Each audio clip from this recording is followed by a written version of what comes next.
Hello everyone, I'm Rosa, welcome. So, it's been a while since the last book haul, right? I feel like it's been a while. So, my book hauls are usually like books that I've collected over the last however long it's been since the last book haul. So some of these I might have read already because I've had them for a little while because it has been a while since the last book haul. I buy fewer books. I have not so much space left on my bookcases. Very much running out of space, to be honest. So I just slowed down a lot with the book purchasing. However, we are going into the holidays and also my birthday, and so I'm kind of like, if I don't do it now, suddenly I'll have like 40 books or something, which is, that video is gonna end up so long, so, or would have. And so we are going through my last 20 purchases. I think this is 20. I think it's 20 books. A lot of them are special editions. I'll let you know where they're from as well. And then I have some paperback romance because of course I do. I will leave links to all the books in the description box down below if you want to go check them out. However, let's get started. So this one is like, this was actually the April pick for the Fairy Loot adult subscription. However, I didn't get mine until like end of July. It's a whole thing. I have talked about it on the channel in other videos and I don't want to get into it. But Evocation by S.T. Gibson and yes, the Fairy Loot edition. So the original is like a blue teal kind of situation. I was actually so hyped for this book before it was released. And then it took so long to get it, just killed the vibe for me. It has nothing to do with the author. I love her A Dowry of Blood. It's an amazing, harrowing book, which I would recommend to everyone, but definitely look up on triggers before you decide whether to read it or not. Loved it so much. So anyway, but yeah, the whole like waiting for it because then I got a copy where the edges were completely off-centered as well, and so I had to get a replacement. It just ended up taking so long. It just killed the vibe for me completely. But I want to show you guys the book anyway. Foil on the front, foil on the back on this stunning blood red almost. We have very glossy end pages as well, different in the back, and then, you know, these very funky edges with the fingers, yeah. And I believe this is also signed, which is so cool. So cool. Oh, and was there inside dust jacket art? A reversible dust jacket, so if you don't love the cover, the original cover, even though it's in a different colorway, I can reverse it if I want to, but I haven't done that. I'm fine with the cover. I always end up breaking something if I start reversing the dust jacket, so I just don't do that.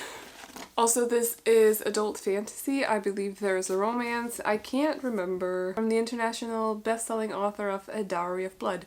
When a family curse threatens the life of David, a medium, he will turn to the only person he's ever trusted, his sorcerer ex-boyfriend, Reese, which means he will have to open his heart to Moira, Reese's astrologer wife. Meet David, Reese, and Moira for the first time as they navigate magic-riddled Boston through... That's a word I cannot pronounce. Yes. Hierarchies, secret societies, familial bonds from beyond the grave, and much more in this gorgeous, richly imagined novel. And I believe this is the first in a series, and I would take that as the one right there as the confirmation of that. We also have edges on the top and bottom. It's a funky edition. I like it. It'll take me a while to get to it. I was so hyped for it. I was so hyped. Next up we have another one. This, I believe, was in a Fairy Loot Romantasy box, probably around summer, so June, July. It is a redesigned cover. I cannot remember what the original cover looks like at all, but it's redesigned, I believe, by Bluely Boo as well. We have these very cute edges. This does have the first print of this book. Oh, now I remember what it looks like. It just came to me. Anyway, the first print of this book had stunning edges by default, so I always have these in my Fairy Loot books. I always keep them. Just, oh, see, here's the other one for the for Evocation. Just always keep them. What else do we have on this one? Oh, this was the one that was supposed to have come with inside dust jacket art, and then it didn't, and they sent a print, which was really bad quality. It's fine. We have art on the naked cover with foiling on top. There's also the back. Spine looks like this. Stunning foiled end pages with a very stunning guy. Also in the bag, we have our stunning girl as well. I do love that they've started doing a lot of like foiled end pages though. And it has a full-on signature right there. Very cool. I believe this is a retelling of Beauty and the Beast, actually. if I recall correctly. I feel like there's a lot of those in Romantasy. Street thief Kears should have known something wasn't right. She's trapped in a library with a monster. But the thing is, she broke into this library, so she's doing something illegal. And as a result of this has also kind of cost the stir because he's a monster. The guy I showed you first on the end pages. He's a monster. Probably something about shadow powers and stuff, what do I know? And in this world, the humans and the monsters have a treaty. A peace treaty. But instead of like attacking her or doing something, you know, that could end badly for her, he ends up offering her a job instead. And this job also could possibly help her figure out who she really is because Kears has always known that she's a little bit different. And so that's what this is about. I believe this is a series as well, but I could be wrong about that, so don't quote me on it. Has a cute little bird. Well, a cute little wren, I suppose. I'll read this at some point for sure. I'm on a Romantasy binge these days, so we'll get to it at some point. Even though a lot of it I kind of feel like ends up being sort of the same, I'm still like loving every moment of it. Next up we have The Phoenix Keeper. This is by S.A. McLean. Oh, I forgot to say that's K.A. Lind. But this is the Illumicrate edition. I believe this was the July book. It has been a while. Does this mean I've only done like 2 or 3 book hauls this year? This entire year. Wow, I really slowed down. I have been purchasing for my iPad though. My Kindle library has expanded. But I guess I'm compensating for the lack of new physical books. But I don't read as fast as I purchase books and it's a problem. Anyway. But The Phoenix Keeper. This is sort of like a fantasy, but it's a cozy romance, a cozy fantasy. So I believe the cover is a recolor of the original cover. It's, I can't fully remember if it's like more yellow instead of the screen color that they've gone for. We have beautiful edges as well. I decided to put this next to my Priory of the Orange Tree sets because it kind of goes well color-wise with it, or with them. It has an animal on the edges as well. It kind of makes sense, even though it's a phoenix and not a dragon, but from a distance you can't see it. Or I don't know if it's actually a phoenix. Well, the bottom one is a phoenix, but I don't know. The middle one kind of looks like a dragon though, doesn't it? I think so. Anyway, we have art on the naked cover, which is beautiful. And on the back it looks like this. World famous San Temculo Sioux help save the Silamalo Phoenix. I'm so sorry for butchering names, but it is what it is. Super cute end pages as well with all the animals, and they look like this in the back. Stunning, stunning bird. I think this is it's like a peacock, but it's not a peacock because it's way too big. I don't know what it is, but anyway. I feel like I said that in the unboxing as well and someone told me and I don't remember. Also, the book is signed in red. This has a very, very long synopsis. As head phoenix keeper at a world-renowned zoo for magical creatures, Ayla's childhood dream of conserving critically endangered firebirds seems closer than ever. There's just one glaring caveat.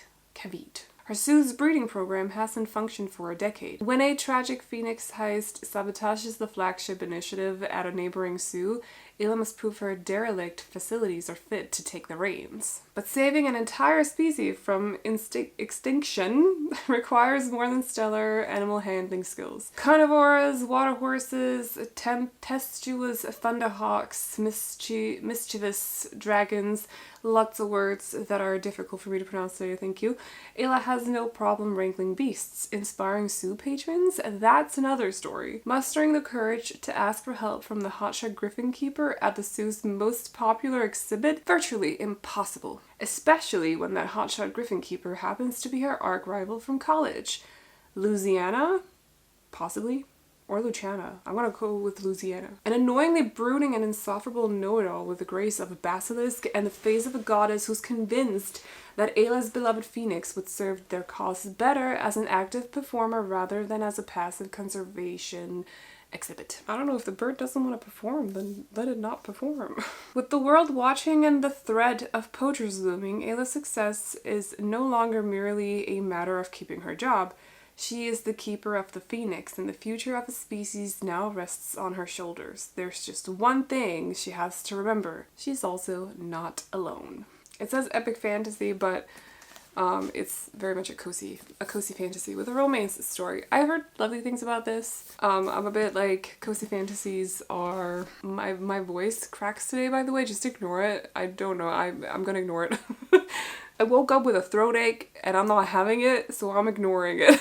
But after reading Legends and Lattes, I'm a little bit careful with the cozy fantasies because I think the low stakes is not necessarily super for me. So anyway, this I've actually read, The Reappearance of Rachel Price by Holly Jackson, which was so good. So we follow our lead girl whose mother went missing like, I can't remember, 12, 11, 10 years ago, something like that.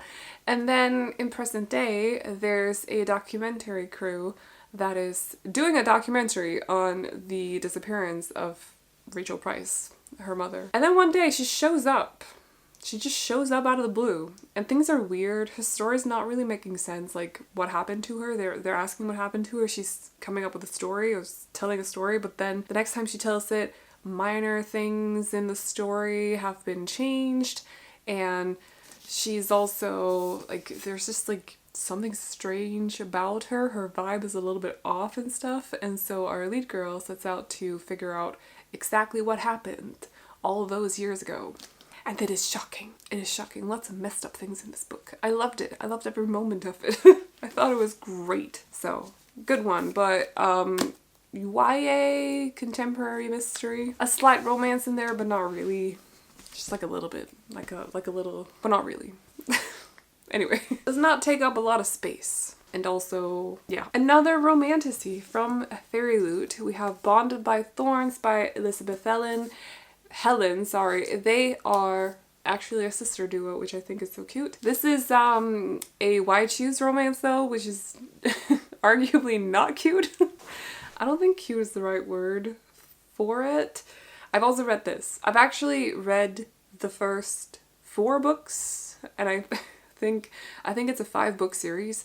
So we'll talk about that in the December wrap-up, or no, in the wrap-up that's coming out in December, which will be for October and November. But I actually had a great time with these 4 books. I thought they were fun and entertaining. But it is a Beauty and the Beast retelling. We follow our lead girl who is not living an easy life. Her dad is kind of a little bit like, headspace wise, he's a little unfocused, if you could put it like that. She has lost her mother a while ago. I cannot remember how long it's been, but a while ago she lost her mother. Although our lead girl is very set on, I can't recall if she's like this at the start of the book, but I believe she thinks she's just gone missing. Like, she can't really come to terms with the fact that she's just gone. Or no, it's her father who's like, no, she's just gone. And our lead girl's like, no, she's gone. Am I making myself clear? Anyway, so her father's like set on finding the mother, and this basically in some way ends up with him being at this castle where there's 4 fae guys living, and he's taken prisoner because he broke into the castle. And then our lead girl obviously ends up trading places with him and has to get along with these 4 fae guys that are princes as well. And there's a whole thing with magic and stuff. So obvious Beauty and the Beast retelling, at least the first one. I can't remember if it continues in the sequel or if they take a turn, but the first one was very Beauty and the Beast, like A, B, C, D, E, and continue. But I really enjoyed it. I thought it was great. So this is a redesigned cover. We have beautiful edges that are some kind of flower, or flowers, different flowers, which also makes sense for the story. The original cover, by the way, is a lot like this, but I believe it's like dark blue, dark green, or just black or something like that. On the naked cover, we have art, and then this foiling that's lining up the flowers on the naked cover, which is kind of funny, and there's a lot of thorns as well. And we have 2 guys, I believe this is Kildarian and Estrin, on the first end pages. Also foiled, by the way, as you can tell, on his armor. And then on the back we have Dayton and Fallon, or Daytonalis. Daytonalis. He has a very long name. Anyway, so also the 4 guys are inspired by different seasons, which is kind of funny. I like that. I like it. This was fun. It was a fun read. Then we have one that I've not read, a Fairy Loot edition as well. This is one from their adult sub. I believe this is not a redesigned cover, but that the foiling either is exclusive to this cover or they just changed it from like purple to red. I feel like the red actually looks good on the cover. Because now it looks a little bit like she's got blood on her dress, which is kind of cool. I don't know, kind of cool. On the back, it looks like there's a little bit of foil as well. We have these edges that I'm not completely loving because the line is a little bit too thick for me personally, for my taste, but I don't know, I could see why some other people would like them. It's like stained glass and then a sword. But you see the line is just like, it's a very thick line. I like my edges to be a little bit more delicate, or my lines to be a little bit more delicate. I don't know if I'm making sense, but we have inside dust jacket art as well, which is done by Monolime Art, which was the main reason I got this edition, by the way. I've heard that the book is quite fun as well, so, but art done by Monolime Art. Can definitely reverse this. It has a title and everything. She looks so badass. Oh, I forgot to show you, but bottom and top as well also have stained glass. And then we have foiling on the naked cover, which is a burgundy kind of red. I don't know what this is, a book with magic coming out of it. End pages are also done by Monolime Art and has the red foiling on them, which looks great. And in the back, they look like this. A big cast of characters. And I believe that this is sort of signed because there's a bound-in letter right there and a signature down here. That's a funny looking map. That's a very funny looking map. Kind of unique, very different. Anyway, a story for anyone who's ever fallen for the villain. When her whole life collapsed, Ray still had books. Dying, she seizes a second chance at living, a magical bargain that lets her enter the world of her favorite fantasy series. She wakes in a castle on the edge of a hellish chasm, in a kingdom on the brink of war, home to dangerous monsters, scheming courtiers, and her favorite fictional character, the once and forever Emperor. He's impossibly alluring, as only fiction can be, and in this fantasy world she discovers she's not the heroine, but the villainess in the Emperor's tale. So be it, the wicked are better dressed, with better one-liners even if they're doomed to bad ends. She assembles the wildly disparate. I don't actually know what that means. It looked like desperate for a second. Villains of the story under her evil leadership, plotting to change their fate. But as the body count rises and the Emperor's fury increases, it seems Ray and her allies may not survive to see the final page. Adult epic fantasy. Debut by Sarah Rees Brennan. So yeah, a bit of a different one. Sounds kind of fun, I think. Villains Assemble was the theme. Very fitting. Another romantasy book, also by Fairy Loot, Half King, or The Half King by Melissa Landers, which is about a king that turns into like shadow at night or something. Like he's only corporal during the day, and then I can't remember the girl's role at all, but there's a girl as well. It's a redesigned cover though. We have, I can't remember who. It's cute though. I like the foil buildings here on either side of the smoke, or shadow smoke, whatever you want to call it. The edges look like this. I know that a lot of people are like, Fairy Loot makes too many purple books, but I'm like, I don't have enough purple books. Where are my purple books? Those purple books are before my time with Fairy Loot. So we have artwork on the naked cover. You can tell a little bit behind, like there's a little bit like a shadow effect to the purple. And then a lot of foil, a lot of gold foil. I believe there's a mask ball in this book, perhaps. We have our lead girl right here, beautiful, still giving Elaine vibes. I'm not saying it means the book is copied off of ACOTAR, by the way, that's not what I'm saying at all. But she's giving Elaine vibes, like she really is. And then foil on the end pages as well. And in the back, I believe, yeah, we have both of them. And look at this. Oh, this is stunning. Beautiful. Also, this does have a, is it signed or is it a, oh, it's signed. It's not digital. Cool. Let's find out what was going on with our girl, because I cannot remember. I remember the thing about the guy, but I don't remember what's going on with our girl. Oh, I do believe she might be an oracle, which is part of the Elaine vibes. She's a complete failure as an oracle. I knew it. I knew it. So she is basically a complete failure as an oracle. She does not know how to foretell any any kind of dangers or anything like that. So, but instead she's set to work with the king, this king that is corporal during the day, but then turns into a shadow at night. And in the process of helping him, that's a curse, by the way, because he's the firstborn in the family, firstborn son, I suppose, in the family. He's cursed to be a shadow at night. But in the process of helping him, she also figures out a couple of things about herself. I wonder what that is. Possibly that she might not be the second-born daughter in her family. I've not read the book, that's just a guess, by the way. That's just a theory. Ooh, but the truth comes with a price, for she is no oracle, but instead the product of a union so forbidden its discovery would sentence her to death. I take that as confirmation of my theory. I think I'm right. So, anyway, what that means, I don't know, but the half-king. It is the half-king. Oh, it continues on the bottom, I never noticed. And on the top there's more shadow. Wait, that's cool, that's cute. Then we have I think the next, well, this is actually let's go for the Fairy Loots and then we can go for 2 Lumicrates and 1 Afterlight, because this is a separate purchase, did not come with a subscription. Wisteria by Adeline Grace, which is the last book, I think, in her Belladonna series. So I loved Belladonna, I've still not read Foxglove. However, I knew that I needed Wisteria to go with the set. And so I got it. I got Wisteria and I'm so happy about it. She has stenciled edges, purple, and then this like brown, burnt orange kind of color. It's a little bit red as well. I don't really know.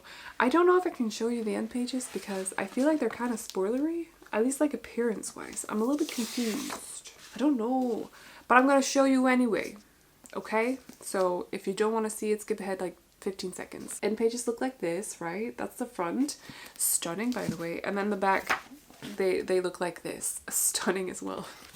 Anyway, so with that out of the way, we have art on the naked cover of a lot of Wisteria. Beautiful, beautiful, stunning. I love that it goes so well with the other books. But I cannot tell you what this is about because it's the 3rd in the series.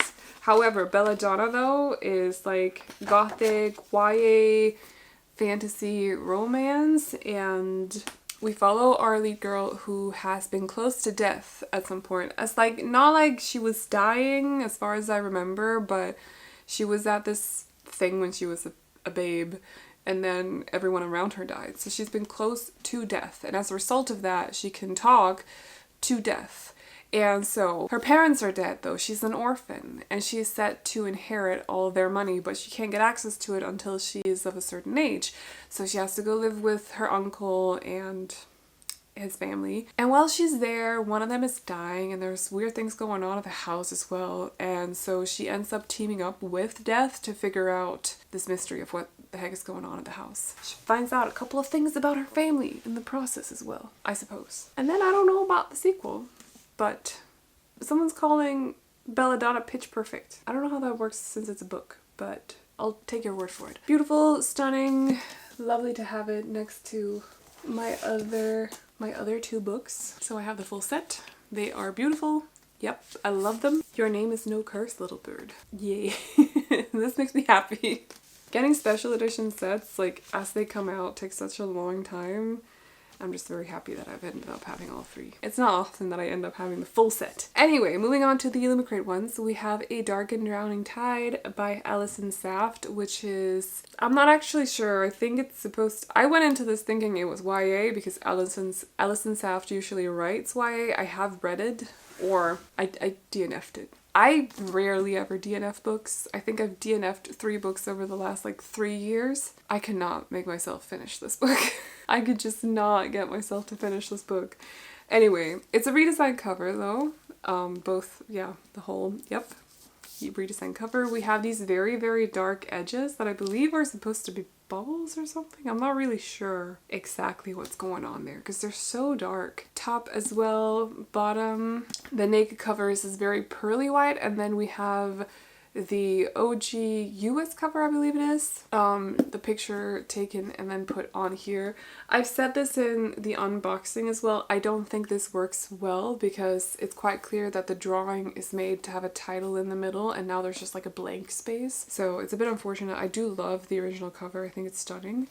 We have these end pages as well with notes and drawings of various creatures that they come across in the book, because they are a group set out to do some research on behalf of the king. It's a group of like, well, our lead girl, I would say there's one is more lead than the other one, because I think it's mainly told from her point of view, if not fully told from her point of view. That's her, by the way. So she is from a group of people that have sort of been colonized. Like, they used to live there, and then the land was taken over by other people, and now the king came from those other people, so it's actually been kind of colonized. They are looked down on, and they're deemed as dangerous because some of them have access to magic and they're not supposed to and stuff. Anyway, so her and a group of people go on this mission appointed to them by the king.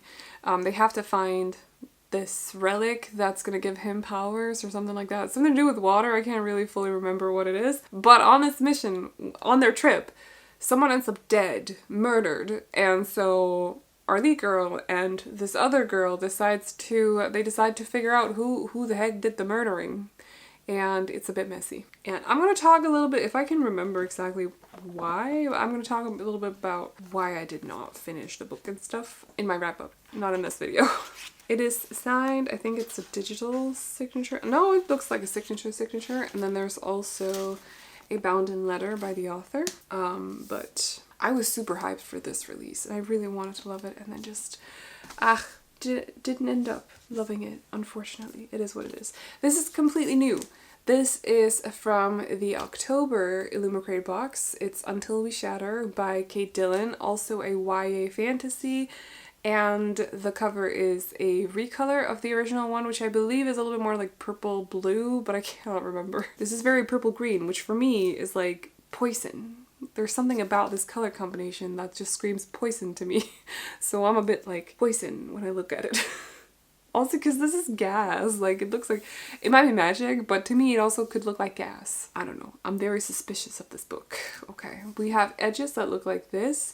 Also in the top and on the bottom. The artwork on the naked cover looks like this. There's also foil on top of it. And then on the back, it's the same building, but at night, I believe. The spine looks like this. We have end pages that look very cute in the front, and then in the back, they are different of two, I believe maybe lead character and then possible love interest, but I could be wrong. And also it's signed in purple, which I love because so much of the book is purple.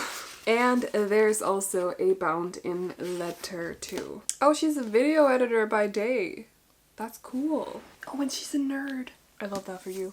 Anyway, no matter where she goes, Kemi's life is under threat. The church would see her killed for having any magic. The Council of Shades wants her dead for not having enough. So when her mother falls ill, Kemi has no choice but to turn thief. And when she's offered a job that could solve all their problems, it's impossible to resist.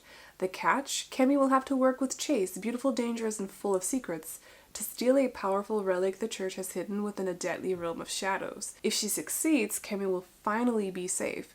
But if she's caught, she risks igniting a spark that could destroy the city and everyone inside. So, bit of a heist, I believe, if I recall correctly. Bit of a heist. Also, I don't know if you noticed, but like foil as well.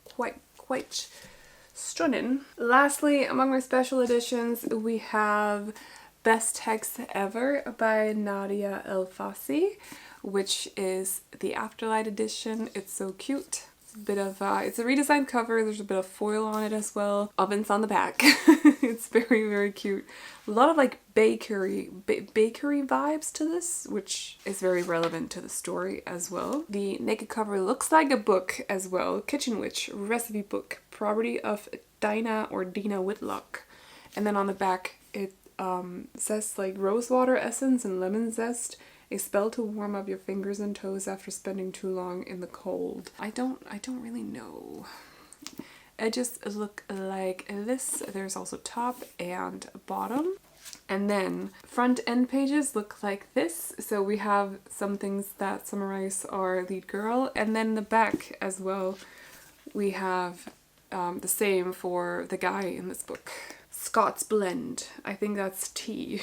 A book on ancient Egypt. Our lead girl has like recipe book, mixing bowl, bottomless handbag. She's a witch.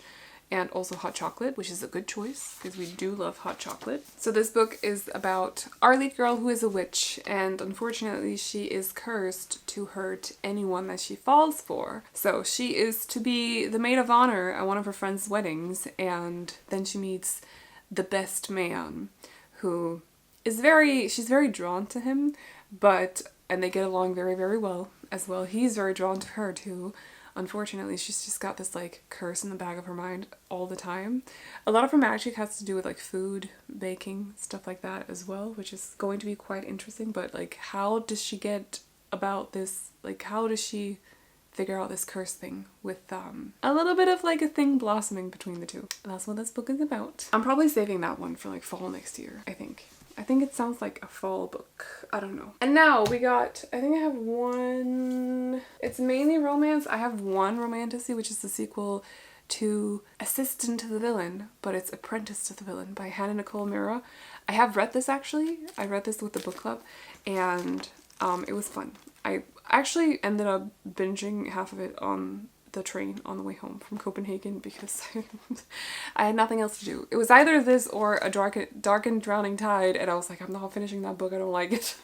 So I ended up binging this. This was great. It was fun. It was comical, you know. It's fun, a good time, easy breezy, and just super easy to read. A good time. It's also romantasy without being smutty. I feel like this is one of those romantasy books that's sort of almost written like a rom-com, but throw some fantasy in there. That's like a nice balance. I like this one better than the first one as well, because it was it felt a little bit more natural, the humor. But we'll talk about that in the wrap up though. But yes, I do have Apprentice to the Villain. If you want to know what Assistant to the Villain is about, it is about a girl who ends up being the assistant to like this major villain in the kingdom that she lives in. And how she goes about this is like, they run into each other in the forest and he's like, why are you out here? It's dangerous. Meanwhile, he's being chased by like 3 guards or something because he has a feud going on with the king. It's a whole thing. And so she's like super sad, and he ends up offering her a job to be his assistant. And then at this castle that they work at, there's a mole who's handing over information about their whole thing, what they're planning and stuff, to the other side of the feud. And so she has to figure out who the mole is. And then there's some other drama stuff that I'm not gonna get into. Some things with her mother too, yes. And now we got our romances. Catch the Sun by Jennifer Hartman. I have not read a single Jennifer Hartman book, but I think I own 4. I just have this feeling, you know, when you have like a feeling about an author that you're gonna get along with their writing very well. That's how I feel about Jennifer Hartman. So I keep buying, pre-ordering her books without having read them. I don't know. I think this is even YA.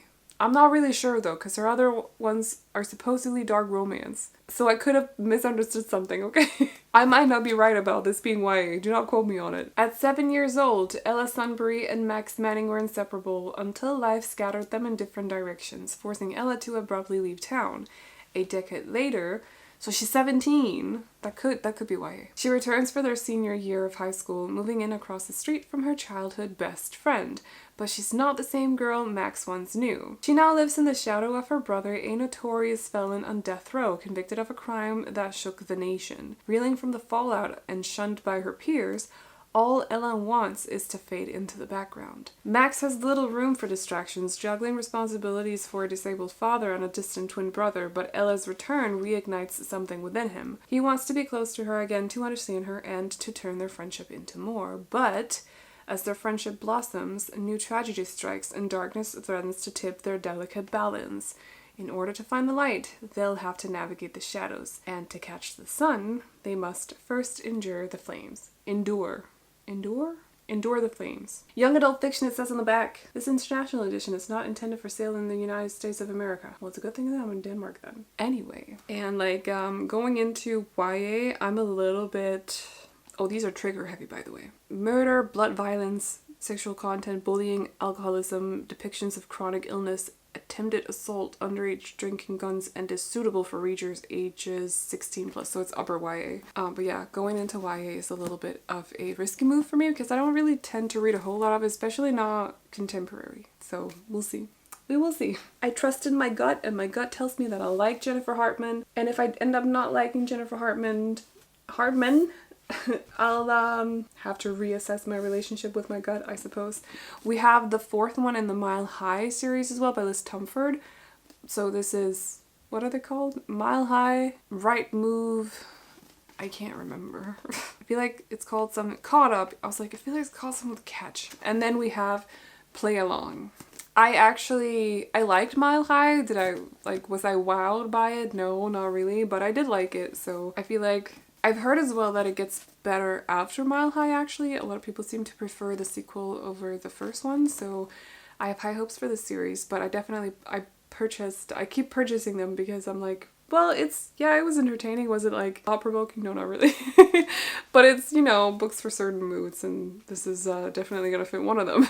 But this is about a Las Vegas wedding. So these two people, what is it? I'm the only woman on staff for the Windy City Warriors baseball team. He's a trainer for the team, and he's been crushing on her for ages, and then one thing leads to another. They're probably drunk or whatever, and they end up getting married in Vegas, and then they have to deal with the consequences of that after. So it sounds like a fun setup though. Very simple, very straightforward. We'll see how it goes. I love the fact that he has been crushing on her for years. Or is it the other way around? Hold on. Or no, he's on a team and she's the trainer. There we go. I'm a little bit confused. It's fine. Another one that confuses me is Daydream. And I have still not read this Hannah Grace, by the way. I've still not read the first two. But again, books for certain moods. This is gonna fit one of my moods. It's fine. I like having books for, I think I've explained this to a friend as well, because she was like, why do you buy so many physical books? And I'm like, I just like having books that fit certain moods. So if I'm in, like, I just need to read something super breezy, I'll pick up, a breezy romance. I'm actually reading Icebreaker this month, so I can say that finally I have justified getting the sequels, maybe. I don't know, depends on how you look at it, I suppose. But for me, I have. So this is about our athlete guy and our kind of nerdy, very perfect in school girl who is also an aspiring novelist, and he's struggling a little bit with one of his classes, so she ends up offering to help him. In return, he's gonna make school life a little bit more interesting and maybe give her some inspiration for her novels as well. So again, very straightforward. I love her look. Does that remind you of one of the Taylor Swift cardigans? I feel like it looks like it. With the stars on the, star patches on the elbows. Words today, wow. Anyway, I'm actually reading this right now, Wild Eyes by Elsie Silver, which if you read Wild Love, Rosie, it's about Rosie and Ford, and Rosie has a brother whose name is Weston. It's about him and I almost said pop star, but I think she's a country singer. I don't think she does pop. Who's basically run from her life. She's basically run from her life, which is fair. If you know a little bit about what's going on for her, it's fair that she's just run off. She's also there so Ford from the first book, he has started a music label, a recording label, and she wants to go there specifically to his label to record her own album without any interference from her parents or her agent or anyone else that she knows. So she's run off to Rose Hill to do this thing, and then she also bumps into West. He is a single father, he's very outgoing, he's very much a flirt, and they get along mighty fine. It's charming. I'm breezing through this. I'm having a good time these days while I'm not, my computer's at repairs currently, so I'm desperately trying to find entertainment. I'm reading a whole lot, okay? I'm reading a whole lot these days. That book is actually keeping me entertained. This is kind of random. I've already gotten this book once before, but a friend of mine borrowed it, and then she accidentally spilled water all over it, so it was broken. That sounds weird, because book can't be broken, but it was, you know what happens when water plus paper does not go well. So she bought me a new one. Beach Read by Emily Henry. She loved the book, by the way. But it was also, was it broken again? Books don't get broken. Anyway, she got me a new one. Beach Read is about a girl who runs off to a cabin her family has to go on a holiday, if you will, and then her neighbor, I can't remember if she knows him from before, She's a writer as far as I remember. I can't remember if she knows him already. Also, she writes romance, but she's having a hard time writing romance these days. He is a literary fiction author, and so they're in two completely different fields of authoring. I think she knows who he is. I can't remember if she knows him personally, but anyway, they end up neighbors, and so they enter a deal with each other. He's gonna write a contemporary romance over the summer that they're spending in this place, and she's gonna write a literary fiction book. And whoever writes the best book wins whatever it is that they were betting about. And it's cute. I liked it a lot, so I recommended it to my friend, and she liked it too. Emily Henry is great. Ooh!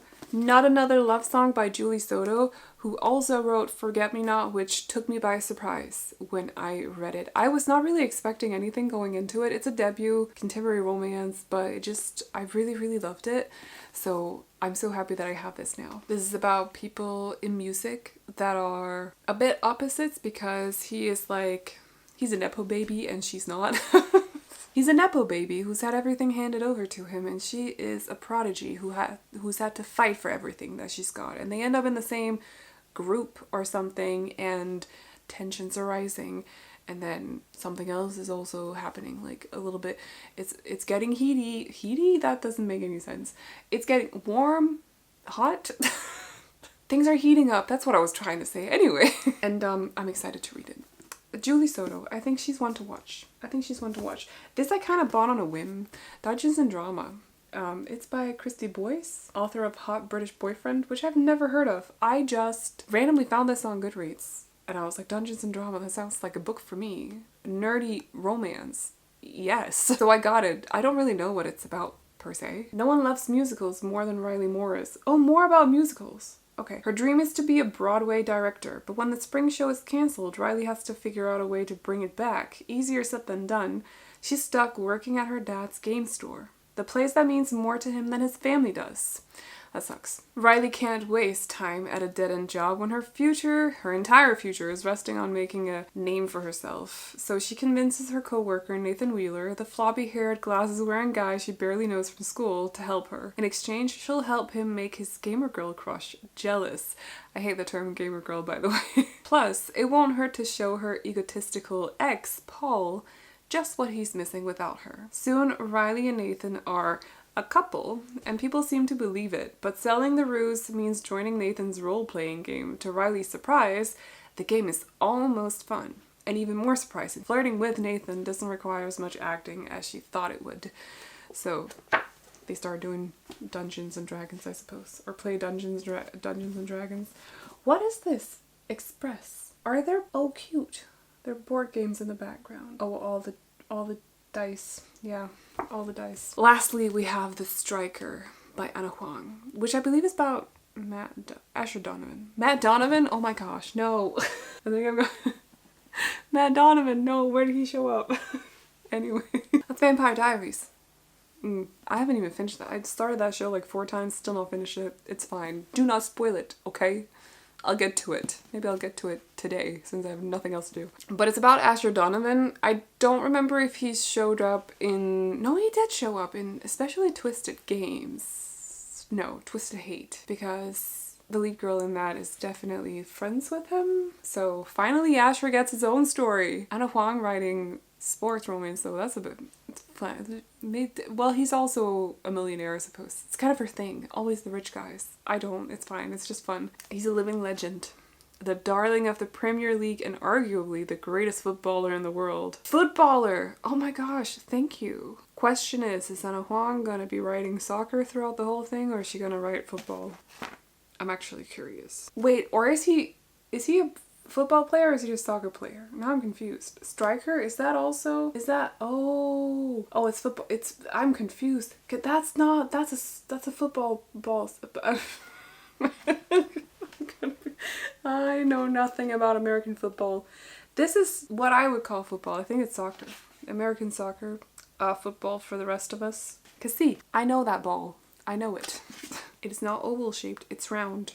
I know it. Anyway, when a feud with his rival turned teammate costs them the championship, the pair are forced to bond during off-season training. Surviving the summer shouldn't be hard until Asher meets their new trainer. She's beautiful, talented, and no matter how hard he tries, he can't take his mind off her. The only problem, she's his rival's sister and completely off limits. I love that.